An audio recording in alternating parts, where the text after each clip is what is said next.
I I had got in to see a guy at BMI.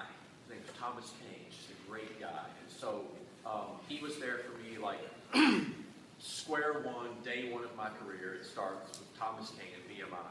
And so I was playing him songs, and I was getting to a point to where, I mean, those guys at BMI and ASCAP, CSAC, whatever, they know what level your songs have to be to compete. And so he felt like I was getting there, and I was reading the Sunday paper in the business section, and I saw that there was a new song plugger, a new professional manager at Millsap Galbraith Music, which is this little independent publishing company, which Roddy Millsap was one of the owners. And this woman, Leslie Schmidt, had just started there. And I thought, it's like, wow, if she's new, then maybe she is open to seeing other writers. Maybe she's not all locked in with her kind of stable of writers. If she's new, so then maybe she's going to want to bring in somebody else new to kind of help put her thumbprint kind of on the company. And so I asked Thomas, I said, could you call and maybe give me an appointment with her? And he did. And so she called and said, Thomas Kane called, and he says that I should listen to your songs. And so can you bring me 3 of your best songs? And so I did. And at the time, years ago, this was well, I guess 86, a long time ago. There was a theme park here in Nashville called Opryland. I don't know if you guys have ever heard of it, but it was different than most theme parks because they had rides, but their big thing was they had these live music shows, all kind of different. They had a country, they had a Broadway show, and I was working in shows in these country shows out there, singing and imitating country acts and kind of clogging, and I was always in the back. Anytime there was dancing, movement, I was in the back. But anyway, I was so I go in and play Leslie these 3 songs, and I keep saying it's a process. Even then, I had figured out, it's like, I know I'm not going to get a deal the first time I walk in here to play her songs. That's not going to happen. So I played her these 3 songs, and I said, look, I know that you probably see a lot of people one time. I said, I want to come back. I will keep coming back. I'll bring you more songs. So she said, great, and I thought, I left her my 3 songs, and I figured, in 3 weeks or a month, I was going to, I knew I had planned I was going to call her back. Well, later that week, she called me back, and she said, do you have any more songs that you can bring me? Oh, yeah, I have lots more songs. I have a lot of songs. And so she said, bring me 5 songs. Bring me 5 songs. So I brought her 5 songs, and one of them was a song I had written with another new writer. He had just gotten a deal. His name was John Besner. And we wrote this really country song called This Time Last Year. 3/4 waltz, really country. And so that was one of the 5 songs. And so it's summertime. I'm out at Millsap. I'm down at Opryland singing, imitating Ernest Tubb, clogging, sweating.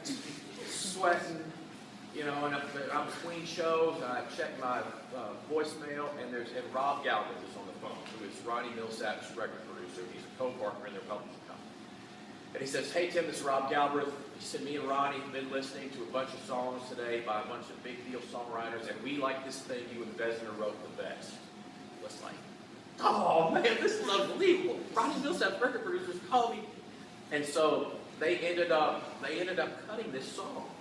And so from that's what got my publishing deal. So I had this Roddy Millsap cut going into my publishing deal. And so I was just really fortunate that, in fact, started getting songs cut later. But in terms of like there's whole networking thing, and I don't know, somehow I figured out, it's like, I thought, if I can get in to see one of these, if I can get in to see one publisher, I can use that to get in to see other publishers. Because, and for example, there's a guy who's retired now. He used to work for a company called Combine, and his name was Al Cooley. And I knew somebody that knew somebody that I got in to see Al, and he would listen to my songs. And so I played him songs. And then when I was trying to see other publishers, I would say, I've been playing songs for Al Cooley, and I was about to play songs for you. Well, they know, well, if he's playing songs for Cooley, I want to hear that too. And Rusty can tell you the same thing. You know, these guys are coming in here this afternoon, Mike Molinar and Tim Hunzy. All these guys are in the same circle. So if somebody's playing songs for one of those guys, then the other guys, they're going to want to hear it too. So you can kind of, you know, it's not like, kind of like maybe playing one against the other, because nobody really knows for sure, and then you just relate to people differently, you know, so you don't know, you just have to find your champion, so to speak. And I found my champion in Leslie Schmidt. You know, I was new, she was new, she liked my song, she played it for Calvin, and so it's just that thing, and as you're meeting, as you get to this position where you're going to those different publishing companies, every publishing company has a different personality, it has a different feel. I think, you know, we're going to have our publishing company at This Music, we're going to have a little different feel than whether it be Warner Chappell or Seagale, you know, just based on the people that make up those companies. And you just find, and it's easy to pick up on. I mean, it's easy to sense that, and you can tell where you fit. Like, I just love the people. I just love the vibe in this building at This Music, or you know, whatever, Seagale, whoever. And so I think that's just, again, that's just part of it.